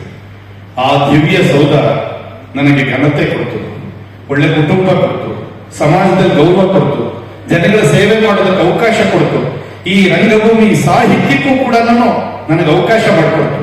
ಎಷ್ಟು ಜನ ಸಾಹಿತಿಗಳು, ಎಷ್ಟು ಜನ ಕಲಾವಿದರು ಇದ್ದಾರೆ. ಆದ್ರೆ ನನಗೆ ಈ ಗೌರವ ಸಲ್ಲುತ್ತೆ ಅಂತಂದ್ರೆ, ಹಲವು ವೇದಿಕೆಗಳಲ್ಲಿ ಕರೆಸಿ ನನ್ನ ಮಾತುಗಳನ್ನು ಕೇಳ್ತಾರೆ ಅಂತಂದ್ರೆ, ಉಪಕಾರದರ್ಶಿ ಒಬ್ಬ ಕಲಾವಿದನೂ ಆಗಿದ್ದಾನೆ, ಸಾಹಿತಿಯೂ ಆಗಿದ್ದಾನೆ ಅಂತೆ. ಆ ಪ್ರಿವಿಲೇಜ್ ಕೂಡ ಅದ್ರ ಜೊತೆಗೆ ಸೇರ್ಕೊಂಡು ಗೌರವಿಸುತ್ತಾರೆ. ಹಾಗಾಗ್ಬಾರ್ದು. ಸಾಹಿತ್ಯಕ್ಕೆ ಸಾಹಿತ್ಯಿಕವಾಗಿ ಗೌರವ, ಕಲೆಗೆ ಕಲೆಯಾಗಿ ಗೌರವ ಸಿಗಬೇಕು. ಹಾಗೆ ಹೇಳಕ್ ಹೋದ್ರೆ KS ಚಂದ್ರು, ಮಾಲತೇಶ್ ಬಡಿಗೇರು ನನ್ನ ಮುಂದೆ ಪರ್ವತರು, ನಾನೊಂದು ಚಿಕ್ಕ ಕಲ್ಲು ಗುಡ್ಡ ಅಷ್ಟೇ. ಆದ್ರೆ ಈ ಸಂದರ್ಭ ನನಗೆ ಈ ಒದ ಬಂದಿದೆ ಅಂತ ಹೇಳಿದ್ರೆ, 3 ರಂಗಗಳು ನನ್ನನ್ನ ಹೀಗೆ ಬೆಳೆಸಿದೆ. ಮೊದಲನೆಯ ರಂಗ ನಾನು ಈಗಾಗಲೇ ಹೇಳಿದಂಗೆ ಸೇವಾ ರಂಗ. ವಿಧಾನಸೌಧ, ವಿಕಾಸಸೌಧ ಮತ್ತು MS ಬಿಲ್ಡಿಂಗ್ 3 ಕಡೆನೇ ಸೆಕ್ರೆಟರಿಯೇಟ್ ಇರೋದು. ಈ ಸಚಿವಾಲಯದಲ್ಲಿ ನಾನು ಎಲ್ಲೂ ತಹಸೀಲ್ದಾರ್ ಇನ್ಸಿದ್ದಾರ ಕೆಲವು ರಾಜಕಾರಣಿಗಳು ಹೇಳಿದ್ರು ಹಾಕಿಸ್ಕೊಡ್ತೀವಿ ಅಂತ. ಅವ್ರ ಹೆಸರುಗಳು ಹೇಳೋದು ಉಚಿತ ಅಲ್ಲ. ನಾನೆಲ್ಲೂ ಹೋಗ್ಲಿಲ್ಲ. ಸಚಿವಾಲಯದಲ್ಲೇ ಪೂರ್ತಿ ಸೇವೆ ಕಳಿಬೇಕು ಅಂತಕ್ಕಂಥ ಉದ್ದೇಶ. 38 ವರ್ಷ ಇಲ್ಲೇ ಕೆಲಸ ಮಾಡಿದೆ. 3 ವರ್ಷ 4.5 ತಿಂಗಳು ನಾನು ನಿಮ್ಮಲ್ಲಿ ಕೆಲಸ ಮಾಡಿದೆ. ಸುಮಾರು 3 ವರ್ಷ 5 ತಿಂಗಳ ಕಾಲ ನಾನು ಸಾರಿಗೆ ಇಲಾಖೆಯಲ್ಲಿ ಉಪಕಾರ್ಯದರ್ಶಿಯ ಕೆಲಸ ಮಾಡಿದ್ದೀನಿ. ಇಲ್ಲಿ ವಿಶೇಷ ಏನು ಅಂತ ಹೇಳಿದ್ರೆ, ನಮ್ಮ ಷಡಕ್ಷರಿ ಕೇಳಿದ್ರು ಕನ್ನಡ ಸಂಸ್ಕೃತಿ ಇಲಾಖೆಗೆ ಯಾಕೆ ಹೋಗಿಲ್ಲ ಅಂತ. ಮೊದಲಿನಿಂದ ಆಸೆ ಕನ್ನಡ ಸಂಸ್ಕೃತಿ ಇಲಾಖೆ ಕೆಲಸ ಮಾಡಬೇಕು ಅಂತ. ಕಡೆ TS ಆದಾಗ ಅಲ್ಲಿ ಹೋಗ್ಬೇಕು ಅನ್ಕೊಂಡೆ. ಅಲ್ಲೇನೋ ಕೆಲಸ ಜಾಸ್ತಿ ಇರಲ್ಲಂತೆ. ಅವರು ನಿಮ್ಮಂತವ್ರಿಗೆಲ್ಲ ಬಿಡಿ ಸರ್, ಇಲ್ಲ ನಂಗೆ ಸೇವೆ ಮಾಡಬೇಕು ಅಂತ ಆಸೆ ಇದೆ. ನೀವು ಕೆಲಸ ಮಾಡತಕ್ಕಂಥ ಝೀಲ್ ಇದೆ, ಎಲ್ಲಿದ್ರು ಅಲ್ಲೇ ಕನ್ನಡ ಸಂಸ್ಕೃತಿ ಸೃಷ್ಟಿ ಮಾಡ್ತೀರಿ, ನಿಮ್ಗೆ ಯಾಕೆ ಇಲಾಖೆ ಹೋಗಿ. ಹೀಗಾಗಿ ನಾನು ಅದ್ರ ಇಲಾಖೆಗೆ ಹೋಗಕ್ಕಾಗಿಲ್ಲ. ಕೊನೆ ಟೂರಿಸಂ ಹಾಕ್ಸ್ಕೊಂಡೆ. ಆರ್ಡರ್ ಇಶ್ಯೂ ಆಗುವಂತ ಸ್ಟೇಜ್ ಅಲ್ಲಿ ಈ ಟ್ರಾನ್ಸ್ಪೋರ್ಟ್ಗೆ ಅಂತ ಹೇಳಿ CM ಇಂದ ನೋಟ್ ಬಂದು ಯಾರೋ ಮಾಡಿಸ್ಕೊಂಡು ಅವ್ರು ಬೇಕು ಅಂತ ಹೇಳ್ಬಿಟ್ಟು ಹಾಕಿಸ್ಕೊಂಡ್ರು. ಹಾಗಾಗಿ ಟ್ರಾನ್ಸ್ಪೋರ್ಟ್ಗೆ ನಮ್ಮ ಬಸವರಾಜ ಬೊಮ್ಮಾಯಿ ಅವರ ಕಾಲದಲ್ಲಿ ಟ್ರಾನ್ಸ್ಪೋರ್ಟ್ಗೆ ಬಂದೆ. ನನ್ನ ಸಂಪೂರ್ಣ ಸೇವಾವಧಿಯಲ್ಲಿ ಪೂರ್ಣವಾಗಿ ಕಂಡಿದ್ದು ಅದನ್ನು ಷಡಕ್ಷರಿಯವರು ಬಹಳ ಸೂಕ್ಷ್ಮವಾಗಿ ಹೇಳಿದ್ರು. ನಾನು ಹೀಗಾಗ್ಲಿಲ್ಲ, ಇವರೆಲ್ಲ ಸೇರಿ ನನಗೆ ಹೀಗೆ ಮಾಡಿದ್ರು. ಅಲ್ಲಿದ್ದಂತ ನೌಕರರು, ಪುಷ್ಪ, ರಂಗಪ್ಪ, ಮಧು, ಇಂಥ ಅಧಿಕಾರಿಗಳು, ಸಹಬಾಂಧವರು ಎಷ್ಟೆಲ್ಲ ಚೆನ್ನಾಗಿ ಕೆಲಸ ಮಾಡಿದ್ರು ಅಂತ ಹೇಳಿದ್ರೆ, ನಾನೊಂದು ಉತ್ತಮ ತಂಡಕ್ಕೆ ನಾಯಕನಾಗೋದು. ಕೋಆಪರೇಷನ್ ಅಲ್ಲಿ ಇರ್ಬೋದು, ಧನಲಕ್ಷ್ಮಿ ಇಲ್ಲ ಇದ್ದಾರೆ ನನ್ನ ಜಾಗಕ್ಕೆ ಬಂದಿರ್ತಕ್ಕಂಥವ್ರು. ಧನಲಕ್ಷ್ಮಿಯವರು ನಾನು ಯಾವ ಕೆಲಸ ಮಾಡ್ತಾ ಇದ್ದೆ ಜಾಗದಲ್ಲಿ ಕೋಆಪರೇಷನ್ ಸ್ನೇಹಿತರು ಬಂದಿದ್ದಾರೆ. ಹೋಮ್ ಡಿಪಾರ್ಟ್ಮೆಂಟ್ ಅಲ್ಲಿ ಆಗ್ಲೇ ಹೇಳಿದಾಗ 10 ವರ್ಷ ನಾನು ನೀವಿದ್ದು ಖಂಡಿತ ಮರ್ತಿದ್ದೀನಿ. ನಾನು ಮಾತಾಡಿದ ನಂಬಿಕೆ ಇದೆ, ಮರ್ತಿದ್ದೀನಿ, ಕ್ಷಮೆ ಇದೆ. 10 ವರ್ಷ ನಾನು ಹೋಮ್ ಡಿಪಾರ್ಟ್ಮೆಂಟ್ ಅಲ್ಲಿ, ಅಡ್ಮಿನಿಸ್ಟ್ರೇಷನ್ ಅಲ್ಲಿ, ಇನ್ಫ್ರಾಸ್ಟ್ರಕ್ಚರ್ ಅಲ್ಲಿ, ಸ್ಕಿಲ್ ಡೆವಲಪ್ಮೆಂಟ್ ಅಲ್ಲಿ, ರೆವಿನ್ಯೂದಲ್ಲಿ, ಫಾರೆಸ್ಟ್ ಅಲ್ಲಿ, ಎಕಾಲಜಿನಲ್ಲಿ ಎಲ್ಲ ಕೆಲಸ, ಫೈನಾನ್ಸ್ ಅಲ್ಲಿ, ಪೇ ಕಮಿಷನ್ ಅಲ್ಲಿ ಎಲ್ಲ ಕೆಲಸ ಮಾಡಿದ್ದೀನಿ. ಸಂತೋಷದ ವಿಷಯ ನಿಮ್ ಜೊತೆ ಹಂಚ್ಕೋಬೇಕು ಅಂತಂದ್ರೆ, ಇದುವರೆಗೆ ಒಂದು ಪುಟದ ಮೆಮೋನು ತಗೊಂಡಿಲ್ಲ. ನಾನು ಅನವಶ್ಯಕವಾಗಿ ಯಾವತ್ತೂ CL ಪೂರೈಸಿ 1 ವರ್ಷ CL ಕಂಪ್ಲೀಟ್ ಆಗಿದೆ. 480ಕ್ಕೂ ಹೆಚ್ಚು ಇವತ್ತು ಕೂಡ ಪರಿವರ್ತಿತ ರಜೆ ನನ್ನ ಅಕೌಂಟ್ ಎಲ್ಲ ಇದೆ. ಇವತ್ತಿಗೂ CL ನಾನು ಬಿಟ್ಟು ಹೋಗ್ತಾ ಇರೋ ಸಂದರ್ಭದಲ್ಲಿ 7 CL ನನ್ನ ಅಕೌಂಟ್ ಎಲ್ಲ ಇದೆ, 2 ಹೆಚ್ಚು ಹಾಗೆ ಇದೆ. ಪ್ರತಿ ವರ್ಷದಲ್ಲೂ ಕೂಡ 15 ದಿವಸ ನಮ್ಗೆ EL ಎನ್ಕರೇಜ್ಮೆಂಟ್ ಇದೆ. ಅವಾಗ 2 ವರ್ಷಕ್ಕೆ 30 ದಿವಸ ಇತ್ತು, ಇವಾಗ 5 ವರ್ಷಕ್ಕೆ. ಸೊ ಅದು ಕೂಡ ಪ್ರತಿ 18 ವರ್ಷದಿಂದ 15 CL ಪ್ರತಿ ವರ್ಷ ಹೋಗ್ತಾನೆ. ಹಾಗೆ ನಾನು ರಜೆಗಳ ಹೆಚ್ಚಿಗೆ ತಗೊಂಡಿಲ್ಲ, ನನ್ನ ಕುಟುಂಬಕ್ಕೆ ಹೆಚ್ಚಿಗೆ ಸಮಯನೂ ಕೊಟ್ಟಿಲ್ಲ. ಈ ವೃದ್ಧಾಪ್ಯದಲ್ಲಿ ಅವರು ಸೇವೆ ಮಾಡೋದ್ರ ಬದಲು ನಾನು ಸೇವೆ ಮಾಡಿಸ್ಕೊಡೋದಕ್ಕೆ ಮನೆಗೆ ಹೋಗ್ತಾ ಇದ್ದೀನಿ. ಅಲ್ಲಿ ತನಕ ನಾನು ಸರ್ಕಾರದಲ್ಲಿ ಕೆಲಸ ಮಾಡಿದ್ದೀನಿ ಅನ್ನೋದಕ್ಕಿಂತ ಹೆಚ್ಚಿಗೆ ಎಂಜಾಯ್ ಮಾಡಿ ಸರ್ಕಾರದಲ್ಲಿ ಬಹಳ ಖುಷಿಯಾಗುತ್ತೆ. ಎಷ್ಟೋ ಒಂದಷ್ಟು ಮೈಲ್ ಸ್ಟೋನ್ ಅಂತಾರಲ್ಲ, ಅದು ಪರಿಸರ ಇಲಾಖೆಯಲ್ಲಿ ಪ್ರಾರಂಭ ಆಯಿತು, ಸ್ಕಿಲ್ ಅಲ್ಲಿ ನೆರವೇರಿತು. ಅಲ್ಲಿ ದಂಡ ಸೆಕ್ರೆಟರಿ ರಜಾ ಸೆಕ್ಷನ್ ಆಫೀಸರ್ ಆಗಿದ್ದಂಥವನು ಅಲ್ಲಿ ಪೂರ್ತಿ ಒಂದು ಇಲಾಖೆ ಸೃಷ್ಟಿಕರ್ತನಾಗಿ ಓಡಾಡಿದೆ. ಎಲ್ಲ ಆದ್ರೂ ನನ್ನ ಹೆಸರಲ್ಲ ಇದೆ, ಅವ್ರು ತೆಗೆದು ನೋಡ್ಬೋದು. ಪುನೀತ್ ರಾಜ್ಕುಮಾರ್ ನೀವು ಕೇಳಿದ್ರೆ ಫೋಟೋ ಹಾಕಿದ್ರು ಇಲ್ವೋ, ಅವರ ರಾಯಭಾರಿ ಆಗಿದ್ರು ಸ್ಕಿಲ್ ಡೆವಲಪ್ಮೆಂಟ್ಗೆ. ಸಿದ್ದರಾಮಯ್ಯ ಮುಖ್ಯಮಂತ್ರಿ ಆಗಿದ್ರು. ಅವ್ರು ಪ್ರತಿಯೊಂದಕ್ಕೂ ಬ್ರೀಫಿಂಗ್ ಕೂಡ ನಾನು ಹೋಗ್ತಾ ಇದ್ದೇನೆ ಆಸ್ ಎ ಸೆಕ್ಷನ್ ಆಫೀಸರ್. ಆ ರೀತಿಯಲ್ಲಿ ಪ್ರಾರಂಭ ಆದ ಸೇವೆ ನನ್ನ ಉನ್ನತೋನ್ನತ ಮಟ್ಟಕ್ಕೆ ತಂದು ಕೂಡಿಸ್ತು. ಹೇಳಿದ್ನಲ್ಲ, ಹರಿದ ಪ್ಯಾಂಟಿನೊಂದಿಗೆ ಕಾಲಿನ ಚಪ್ಪಲಿ ಇಲ್ದಿರ ವಿಧಾನಸೌಧ ಪ್ರವೇಶ ಮಾಡಿದ್ರೆ ಈ ರೀತಿ ನಮ್ಮ ಮಾಡಿ ಆಚೆ ಕಳಿಸಿದಂತ ದಿವ್ಯ ಸೌಧ ವಿಧಾನಸೌಧ ಅದು ನನ್ನ ನಿಜವಾಗಿ ದೇವರು. ಎರಡನೆಯದು ರಂಗಭೂಮಿ ಅಂತ ಹೇಳಿದ್ರೆ ಅದು ಚಿಕ್ಕ ವಯಸ್ಸಿನಿಂದ ನಾನು 6ನೇ ಕ್ಲಾಸ್ ಹುಡುಗ ಅಲ್ಲಿ ಮೇಲ್ಕೂರು ನಾಟಕ ಮಾಡ್ತಾ ಇದ್ರು. ಬೇಲೂರು ಕೃಷ್ಣಮೂರ್ತಿದು ತ್ಯಾಗಿ ಅಂತಕ್ಕಂಥ ನಾಟಕ. ಒಬ್ಬ ಹುಡುಗನ್ ಬೇಕಾಗಿತ್ತು, ಅಣ್ಣ ಮಗನು ಬಂದು ಅವನ ಶಿವ ಅಂತಾನೆ ಆ ಹೀರೋ ತಂದು ಬಂದ್ಕೊಡ್ತಾನೆ, ಅಷ್ಟೇ ಕೆಲಸ. ಆ ಪಾತ್ರಕ್ಕೆ ನಾನು ಎತ್ಕೊಂಡೋದು ಅಲ್ಲಿ ಕೂಡಿಸಿದ್ರು. ಆ ಬಂದು ಸೀಟ್ ಬರೋಷ್ಟೊತ್ತಿಗೆ ನಾನು ಇದ್ದು ಹೋಗ್ತಿದ್ದೆ. ಅವ್ರು ಇನ್ನೇನು 12 ಗಂಟೆಗೆ ಬಂತು, ರಾತ್ರಿ ಎಲ್ಲ ನಾಟಕ, 4 ಗಂಟೆ ನಾಟಕ. ನಾನು ನಿಂತು ಹೋಗಿದ್ದೆ, ಎತ್ಕೊಂಡ್ಬಂದ್ರು ಬಂದು ಒಂದು ಇಲ್ಲೇ ನಿದ್ದೆ ಇಲ್ಲ, ಅವ್ರು ಬಂದು ಅನ್ನಪ್ಪ ನೀನ್ ಕರ್ಕೊಡ್ತಾನೆ ಹೀರೋ ಅಂತ. ಇಲ್ಲ ನಾನು ಬಂದು ನಾನು ನಿದ್ದೆ ಬೇಡ. ಹಾಗೆ ನನ್ನ ನಾಟಕದ ಜರ್ನಿ ಪ್ರಾರಂಭ ಆಯಿತು. ಅದಾಗಿ 3ನೇ ವರ್ಷಕ್ಕೆ ನಾನು ನಾಟಕದ ನಿರ್ದೇಶನ ಮಾಡಿದೆ. ಯಾರ ಹೆಂಡತಿ ಅಂತ, ಮಂಗಳಾನಂದಿಗೆ ಗಂಡಾನಂದಿ. ಆಮೇಲೆ ನನಗೆ ಇದ್ದಕ್ಕಿದ್ದಾಗೆ ಪೌರಾಣಿಕ ನಾಟಕಗಳು ಹೆಚ್ಚಿಗೆ ಅವು ಕೇಳಿಕೆಗಳು ಅಂತ, ಕಂದುಗಳು, ಹಳ್ಳಿ ಜನಗಳು ಭಾಷೆಯಲ್ಲಿ ಹೇಗೋ ಕಂದ ಹೇಳೋದು, ಜನಕ್ಕೆ ಅರ್ಥ ಆಗ್ತದೆ. ಇವ್ರಿಗೆ ನಮ್ಮವ್ರು ಮಾಡಿದ ದಾರ ಹಾಕೋದು, ನೋಟ್ ಕಟ್ಟೋದು. ಅಂತ ಕಾಲದಲ್ಲಿ ಸಾಮಾಜಿಕ ನಾಟಕಗಳು ಮಾಡಬೇಕು ಮತ್ತೊಂದು ತಂಡ ಕಟ್ಟಿದ್ವಿ. ಸಾಮಾಜಿಕ ಕಳಕಳಿ ಇರ್ತಕ್ಕಂಥದ್ದು, ಕುಡಿತ ಬಿಡಿಸೋದು, ಜಾತಿ ವ್ಯವಸ್ಥೆ ಬಿಡಿಸೋದು, ಹೆಣ್ಣಿನ ಮೇಲೆ ದೌರ್ಜನ್ಯ ಕಡಿಮೆ ಮಾಡೋದು, ಇಂಥ ನಾಟಕಗಳನ್ನ ಆರಿಸಿಕೊಂಡು ಸುಮಾರು 50-60 ನಾಟಕಗಳು ಮಾಡಿದ್ವಿ. ಅಷ್ಟೊತ್ತಿಗೆ ವಿಧಾನಸೌಧ ಕರೆ ಬಂತು. ನನಗೆ ಈಗಿನ ಗೌರವ ಕಾರ್ಯದರ್ಶಿ ರೂಪದಲ್ಲಿ ಸೆಕ್ರೆಟರಿ ಕ್ಲಬ್ ನಲ್ಲಿ ಮಹೇಂದ್ರ ಅವರು ಕೂತಿದ್ದಾರೆ. ಬಹಳ ಯಶಸ್ವಿ ಕಲಾ ಕಾರ್ಯದರ್ಶಿ ಅಂತ ನಾನು ಒಪ್ಕೊಂಡು ಹೇಳ್ತಾ ಇದ್ದೀನಿ. 4-5 ಜನರ ಜೊತೆ ನಾನು ಕೆಲಸ ಮಾಡಿದ್ದೀನಿ. ಇಷ್ಟೊಂದು ಬೇರೆಯವರನ್ನು ನಿಂತಿಸಿ ತಾವು ಎಲೆಮರೆಕಾಯಿಯಾಗಿರ್ತಕ್ಕಂಥ ಒಬ್ಬ ಒಳ್ಳೆಯ ಕಲಾ ಕಾರ್ಯದರ್ಶಿ. ಬೇರೆಯವರು ತಾವೇ ಪಾತ್ರ ಮಾಡಬೇಕು ಅನ್ನೋರು, ಕೆಲವು ಡೈರೆಕ್ಟರ್ಗಳು ತಾವೇ ಮುಖ್ಯ ಪಾತ್ರ ಮಾಡಬೇಕು ಅನ್ನೋರು, ಹೆಸರು ಹೇಳೋದು ಬೇಡ. ಇಲ್ಲಿ ನಮ್ಮ ಕಲಾವಿದರು ಮಾಡಿಸಪ್ಪ ಅಂದ್ರೆ ನಾನು ಮುಖ್ಯ ಪಾತ್ರ ಮಾಡಬೇಕು ಅನ್ನೋರು ಡೈರೆಕ್ಟರ್. ಬಹಳ ನಾಟಕಗಳಲ್ಲಿ ಮಾಡಿಸಿರ್ತಕ್ಕಂಥವ್ರು. ಒಂದು ನಾಟಕ ಮಾಡ್ತಾ ಇದ್ದಾಗ ನನಗೆ ಪ್ರತಿವಾದಿ ಪಾತ್ರ ಕೊಟ್ಟಿದ್ದು ಸಾಕ್ಷಿ ಅಂತ ಹೇಳ್ಬಿಟ್ಟು ಕೋರ್ಟ್ ಸೀನ್ ನಾಟಕ ಕೇಳಿರ್ಬೋದಾ? ನಿಮ್ ಜೊತೆ ಜಾಸ್ತಿ ಅಭಿನಯಿಸಿರೋ ನಿರ್ದೇಶಕರಾದ್ರಿಂದ ಹೆಸರು ಹೇಳಕ್ ಹೋಗಲ್ಲ, ನಿಮ್ಗೆ ಬೇಜಾರಾಗುತ್ತೆ. ಆವಾಗ ನನ್ನ ನಾಟಕದ ರಂಗ ಕಲಾಕ್ಷೇತ್ರದಲ್ಲಿ ಹಿಂದೆ ಕರ್ಕೊಂಡೋಗಿ ನೀವು ಅಷ್ಟು ಜೋರಾಗಿ ಮಾಡೋಷ್ಟಿಲ್ಲ, ನಾನು ನಾಯಕ ಜಾಸ್ತಿ ಮಿಂಚ್ತಾ ಇದ್ದೀರಿ, ಚೆನ್ನಾಗಿರಲ್ಲ ಅನ್ನೋದು. ನಾಟಕದಲ್ಲಿ ಒಬ್ಬ ಪಾತ್ರ ಚೆನ್ನಾಗಿ ಬಂದು ಸಂತೋಷ ಪಡ್ಬೇಕು ಅಂತ ಬೇಜಾರು ಪಟ್ಕೊಳ್ಳುವಂತ ಸನ್ನಿವೇಶ ಇದೆಯಾ? ಹಾಗಿದ್ದಂತ ಘಟನೆಗಳು ಇದೆ. ಅವ್ರಿಗೆ ನಟನೆ ಹುಚ್ಚು ಜಾಸ್ತಿ, ಆದ್ರೂ ನಿಜವಾಗಿ ಒಳ್ಳೆ ನಿರ್ದೇಶಕ. ಅದರಿಂದ ಕಳ್ಕೊಂತ ಇದ್ದಾರೆ ಅವರು. ಇರ್ಲಿ, ಅವ್ರು ಎಲ್ಲಿದ್ರು ಚೆನ್ನಾಗಿರ್ಲಿ, ಇನ್ನ ಯಶಸ್ವಿಯಾಗಿ ಚಿತ್ರರಂಗನ ಪ್ರವೇಶ ಮಾಡಿದ್ದಾರೆ. ಹಾಗಿದ್ದಂತ ಸ್ಥಳದಲ್ಲಿ ಮಾಂತೇಶ್ ಬಡಗೇರು, ನಟರಾಜ್ ಹೊನ್ನವಳ್ಳಿ, ಕೆ.ಎಸ್.ಕೆ. ಚಂದ್ರ ಅತಿ ಹೆಚ್ಚು ನಾಟಕಗಳನ್ನ ನನಗೆ ನಿರ್ದೇಶಿಸಿರ್ತಕ್ಕಂಥವ್ರು. ಅಥವಾ ಅವರು ನನಗೋಸ್ಕರನೇ ಕೆಲವು ನಾಟಕ ಹೇಳ್ತಾರೆ. ಉದಾಹರಣೆ ಭ್ರೂಣ ಒಂದು ನಾಟಕ ಇದೆ, ರಾಜೇಶ್ವರಿ ಅವರು ಇಲ್ಲೇ ಕೂತಿದ್ದಾರೆ. ಒಂದ್ಸಾರಿ ಜನ ನೋಡಿ ನಿಂತ್ಕೊಳ್ಳಿ, ಪ್ರೊಡಕ್ಷನ್ ಸರಿ ಇಲ್ವಾ, ನಿಂತ್ಕೊಂಡು ತೋರಿಸ್ಬೇಕು ಮುಖ. ಸೊ ಅವರು ನಾವು ಮಾಡಿದಂತ ಅವರ ಮಟ್ಟಿಗೆ ಇಬ್ಬರೇ ಪಾತ್ರಗಳಿತ್ತು. ಒಂದು ಶಿವಾನಂದ್ ಅವರು ಅದರಲ್ಲಿ ಒಂದು ಪಾತ್ರ ಮಾಡಿದ್ರು. ಸೊ ಕ್ಷೇತ್ರಕ್ಕೆ ಸಂಬಂಧಪಟ್ಟಂಗೆ ನಾನು ಸುಭಾಷಿತ ಬರೀತಾ ಇದ್ದೆ, ಅದು ಇದರಲ್ಲಿ ಪ್ರತಿಧ್ವನಿಸಿದೆ. ಹೀಗಾಗಿ ಈ 3 ರಂಗಗಳು ತ್ರಿವಳಿ ರತ್ನಗಳು ಅಂತ ನಜೀಕರಣದಲ್ಲಿ ಹೇಳ್ತಾರೆ ಹತ್ರ, ಸಾಹಿತ್ಯ, ರಂಗಭೂಮಿ ಮತ್ತು ಸರ್ಕಾರಿ ಸೇವೆ ನನ್ನನ್ನು ಇಲ್ಲಿ ತನಕ ಕರೆದುಕೊಂಡು ಬಂದಿದೆ. ಸರ್ಕಾರಿ ಸೇವೆ ನನ್ನ ಕೈ ಬಿಟ್ಟರು ಅದರ ಋಣದಲ್ಲಿ, ಪೆನ್ಷನ್ ಋಣದಲ್ಲಾದ್ರೂ, ಇಲ್ಲಿರ್ತಕ್ಕಂಥ ಮಹಾನ್ ಅಧಿಕಾರಿಗಳ ಋಣದಲ್ಲಾದ್ರೂ ನಾನು ಇದ್ದೇ ಇರ್ತೀನಿ. ಸಾಹಿತ್ಯ ಮತ್ತು ರಂಗಭೂಮಿಯಿಂದ ನನ್ನ ಉಸಿರಿರೋ ತನಕ ಇರುತ್ತೆ, ಅಥವಾ ದೇಹದಲ್ಲಿ ಶಕ್ತಿ ಇರೋ ತನಕ ಇರುತ್ತೆ. ಅದೆಲ್ಲದಕ್ಕಿಂತ ಹಿರಿತು ಇದನ್ನೆಲ್ಲ ಮಾಡಿಸಿದ್ದು ಅದು ನೀವೇ ಅಣ್ಣ, ನೀವೇ ತಮ್ಮ, ನೀವೇ ಅಭಿಮಾನಿಗಳು. ಇಲ್ಲಿ ನಿಲ್ಸಿದ್ದು ನೀವೇ, ಅಲ್ಲಿ ಚಪ್ಪಾಳೆ ತಟ್ಟಿದ್ದು ನೀವೇ, ಅಣ್ಣ ಅವ್ರು ಹೇಳೋ ತರದಲ್ಲಿ. ಇನ್ನು ಅಣ್ಣ ಅವ್ರ ವಿಷಯ ಬಂತು, ಎಲ್ಲ ಎಳೆನಲ್ಲೂ ಒಂದೊಂದು ಪಾತ್ರ ಎಳೆ ತಂದೆ ಬರೋರು ಇವರು. ಮಂಜುನಾಥ್ ಆಗಿ ರಾಜ್ಕುಮಾರ್ ಬೇಡ ಅಂತ ಹೇಳ್ಬಿಟ್ಟು ಚಂದ್ರು ಸರ್ ಆಗ್ಲಿ, ಮಾಲ್ತೇಶ್ ಬಡಗೇರಾಗ್ಲಿ ಕೇಳೋರು. ಹ್ಞೂ ಸ್ವಾಮಿ, ಸಾಹಿತ್ಯ ಬರೆಯೋದಾದ್ರೆ ರಾಷ್ಟ್ರಕವಿ ಕುವೆಂಪು ನಾವು ಅನುಸರಿಸದಿದ್ರೆ ಏನ್ ಪ್ರಯೋಜನ? ಹಾಗೆ ನಟನೆ ಮಾಡೋದಾದ್ರೆ ರಾಜ್ಕುಮಾರ್ ಒಂದು ಎಳೆಯಾದ್ರೂ ಗೊತ್ತು ಹೋಗ್ತಾ ಇದ್ರೆ ಅದು ಏನ್ ಚೆನ್ನಾಗಿರುತ್ತೆ. ರಾಜ್ಕುಮಾರ್ ಅಂದ್ರೆ ಹಾಗೆ ಅನುಕರಿಸೋದಕ್ಕಿಂತ ಅನುಸರಿಸ್ತಕ್ಕಂಥದ್ದು ಒಂದು ರೀತಿಯಲ್ಲಿ ನನಗೆ ಪ್ರವೃತ್ತಿಯಾಗಿತ್ತು. ಅವ್ರು ಎಷ್ಟಾದ್ರೂ ಕೂಡ ರಂಗಭೂಮಿಯಲ್ಲಿ ಎಷ್ಟು ನಿರ್ದೇಶನ ಮಾಡಿದ್ರು ಸ್ಟೇಜ್ ಮೇಲೆ ಮುಂದೆ ಸ್ವಾತಂತ್ರ್ಯ ಅಲ್ವಾ, ಒಂದೆಡೆ ಹಂಗೆ ಬಿಡ್ಬೇಕಾ ಇದ್ದೆ. ಅಲ್ಲಿ ಇಲ್ಲ ನೋಡಿ ಮಂಜುನಾಥ್, ಇಲ್ಲಿ ಬಂದಾಗ ರಾಜ್ಕುಮಾರ್. ಹಾಗಾಗಿ ನನ್ನ ಬಹುತೇಕ ಫೋಟೋಗಳಲ್ಲೂ ಕೂಡ ಅದನ್ನು ಕಾಣ್ಬೋದು. ಅದೇನೇ ಇರಲಿ, ಅದೆಲ್ಲದಕ್ಕೂ ನೀಡಿರತಕ್ಕಂತಹ ದಿಗ್ದರ್ಶಕರಿಗೆ, ಇಲ್ಲಿರ್ತಕ್ಕಂಥ ಅಧಿಕಾರಿಗಳಿಗೆ, ನನ್ನ ಈ ಹಂತಕ್ಕೆ ಏರಿಸಿದಂತಹ ನೌಕರ ಅಧಿಕಾರಿ ಬಂಧುಗಳಿಗೆ, ಎಲ್ಲದಕ್ಕಿಂತ ದಿವ್ಯ ವಿಧಾನಸೌಧಕ್ಕೆ ನನ್ನನ್ನ ಸಹಿಸಿಕೊಂಡಂತ, ತಪ್ಪು ಮಾಡಿದ್ರು ವಹಿಸಿಕೊಂಡಂತ ನನ್ನ ಧರ್ಮಪತ್ನಿಯಿಂದ ಹಿಡಿದು ನನ್ನ ಕುಟುಂಬ ವರ್ಗಕ್ಕೆ ನನ್ನ ಶಿರಸಾಷ್ಟಾಂಗ ವಂದನೆಗಳನ್ನು ಸಲ್ಲಿಸ್ತಾ ನನ್ನೆರಡು ಮಾತುಗಳು.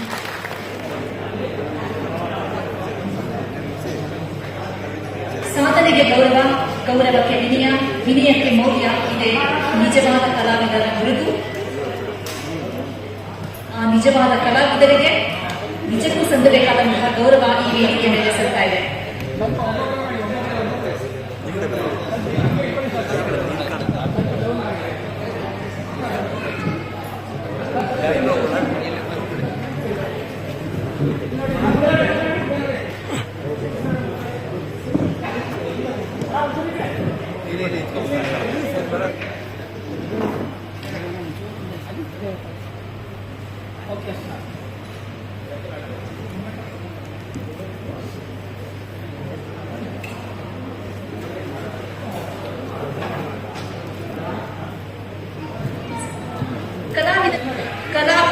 ಸಚಿವಾಲಯದ ಕಲಾವಿದರಿಂದ, ಎಲ್ಲ ಕಲಾವಿದರಿಂದ ಮಂಜುನಾಥ್ ಸರ್ ಅವರಿಗೆ ಧನ್ಯವಾದಗಳು ಹಾಗೂ ಅಭಿನಂದನೆಯನ್ನ ಸಲ್ಲಿಸ್ತಾ ಇದ್ದಾರೆ ಮಹೇಂದ್ರ ಸರ್ ನೇತೃತ್ವದಿಂದ.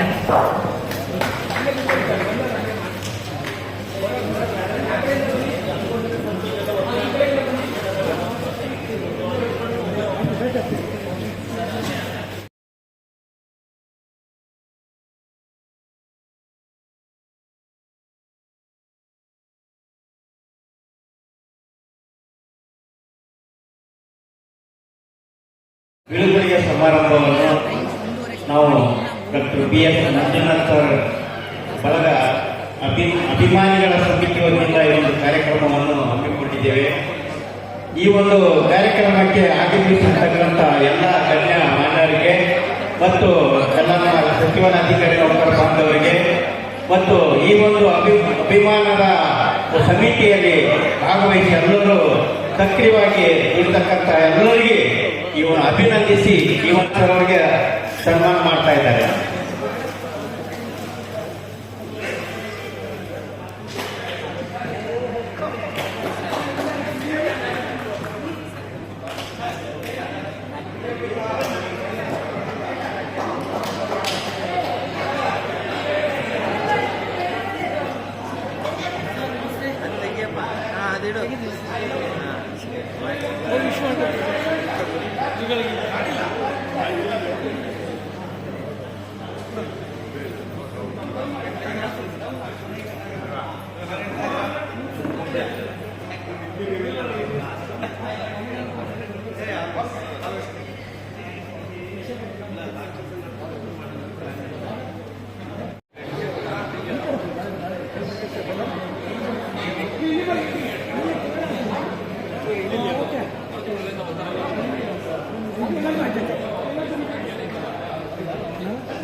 ಸ್ವಲ್ಪ ಹಿಂದೆ ಪ್ಲೇಟ್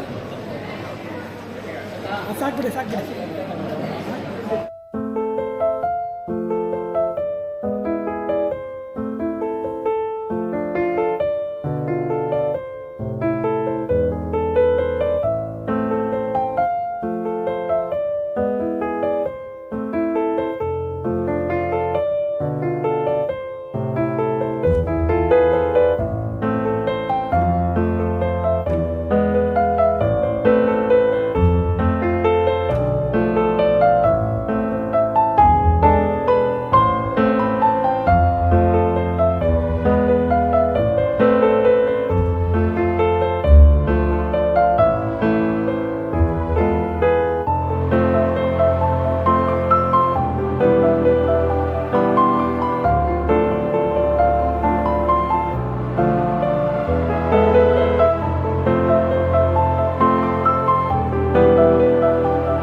ನೋಡಿದ್ರಲ್ಲ, ಎಂಥ ಅದ್ಭುತವಾದ ಸಮಾರಂಭ, ಎಷ್ಟು ಸುಂದರವಾಗಿತ್ತು ಅಂದರೆ ಎರಡು ಕಣ್ಣು ಸಾಲದು ಈ ಸಮಾರಂಭವನ್ನು ನೋಡಲು.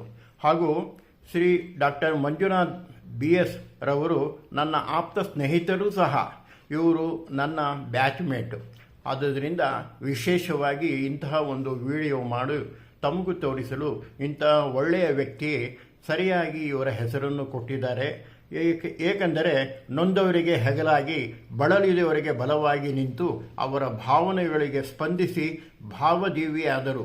ಇಂತಹ ಒಂದು ವ್ಯಕ್ತಿಗೆ ನಾವು ನಮನ ಸಲ್ಲಿಸಲು ಎಲ್ಲರೂ ಅಲ್ಲಿ ಸೇರಿದ್ದರು. ಹಾಗೂ ಇಂತಹ ಒಂದು ಒಳ್ಳೆಯ ನಟರಂಗ ಹಾಗೂ ನಟ ಸಾರ್ವಭೌಮ ರಾಜ್ಕುಮಾರ್ ಅವರ ಅಚ್ಚುಮೆಚ್ಚಿನ ಇವರು ಫ್ಯಾನ್ ಸಹ ಹೌದು. ಹಾಗೂ ಇವರ ಒಂದು ಕುಟುಂಬಕ್ಕೆ ಒಳ್ಳೆಯದಾಗಲಿ, ಹಾಗೂ ಇವರು ಒಳ್ಳೆಯ ಆರೋಗ್ಯ ಆಗಲಿ, ಇವರ ಸೇವೆ ಸಾಹಿತ್ಯ ಲೋಕಕ್ಕೆ ಇನ್ನೂ ಮುಂದೆವರೆಯಲಿ ಎಂದು ತಿಳಿಸುತ್ತಾ ನಾನು ಎಲ್ಲರಿಗೂ ಅಭಿನಂದಿಸುತ್ತೇನೆ. ಹಾಗೂ ತಾವು ನನ್ನ ಸತ್ಯಪ್ರಿಯ KGL 61 ಚಾನೆಲ್ಗೆ ಸಬ್ಸ್ಕ್ರೈಬ್ ಮಾಡಿ, ಶೇರ್ ಮಾಡಿ, ಲೈಕ್ ಮಾಡಿ.